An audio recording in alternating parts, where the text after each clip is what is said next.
You're watching The Whitney Reyolds Show. An expert on today's topic, we have mindfulness leader Mona Antwan joining us. She started taking a stand when she was just a child as an immigrant from Iraq. She is still standing today. Welcome to the show. Thank you for having me. So we have you on as our Taking the Stand expert because you started at a young age taking a stand not only for yourself, but others. Absolutely. Taking a stand starts with taking a stand for yourself. And in the third grade, I was taking a stand for the kids who didn't speak the language because I knew what that felt like, coming to this country and not knowing the language, catching up in third grade. And so when I saw that my peers were getting picked on and not understanding, I took the stand to stand up for them and stand up for myself to say, you know what? This is me you're picking on because I just learned the language and we can't continue to joke around like this and be this way. It's hurtful and there's a kinder and a gentler way.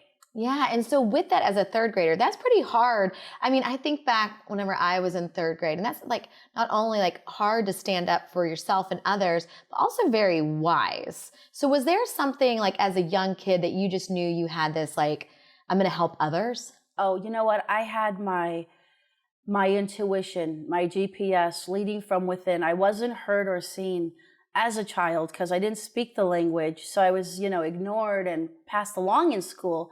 So I always knew to go from within and lead from there. And so it's kind of how I live my life. It's what I teach in the mindfulness leader programs. And it's the easiest, most natural thing that anyone could do. We're all born with it. It's just a matter of igniting it. Yeah, let's go back to that. So two things you just said that I want to recap. One, you're teaching students. And so you've taken this like little girl dream of helping others and now are doing this in your adult life, which is beautiful. But how do we find that inner GPS? You know what? We get quiet and we stop that mind chatter that we have going all the time. We do so much as adults for our children. We take them to the doctor, we put them in sports, we put them in dance, but we do nothing for their mind and controlling their thoughts and just owning their own truth and leading from within. We're not teaching that. And so, when I became a mom, I thought to myself, I'm teaching my kids these lessons. All children should have these kind of lessons. These are life skills to really be a happy, successful adult. So when we say the chatter, what kind of chatter are we talking about? It's just your mind is going all the time. And it could be like, oh, Mona, your hair doesn't look nice. Oh, that dress makes you look fat. We just have this chatter going on and we never stop that chatter. We never get quiet. You can go for a walk, or you can sit and meditate, or you can draw if that's whatever. It's whatever you love to do.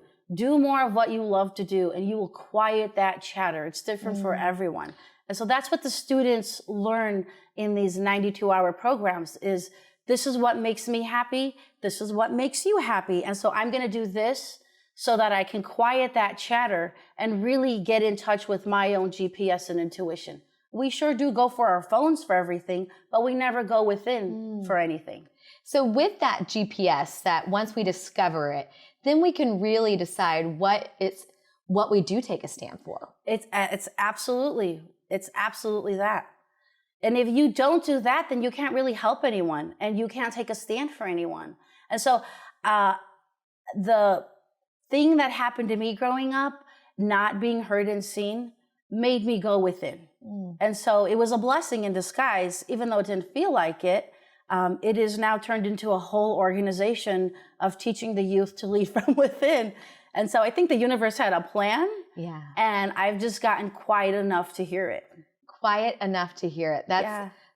Those are some amazing words because sometimes we are going so fast that it's hard to even listen to our own thoughts. And if those are negative thoughts, it's not really going to help any of us.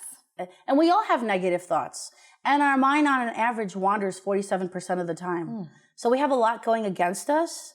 And we just have to develop these rituals that really support our well-being and live from that space. That is so beautiful. Anything else you want to leave our viewers with whenever it comes to kind of finding their vision and then knowing that's how they want to go? Take some time to yourself. Hear your thoughts. Go within. Do what makes you happy. It's different for everyone. And be so kind and gentle to your children, because they will grow up and they'll remember everything. And so you're going to want to start building that relationship while they're little, so that when they're adults, you have that connection and it's easier.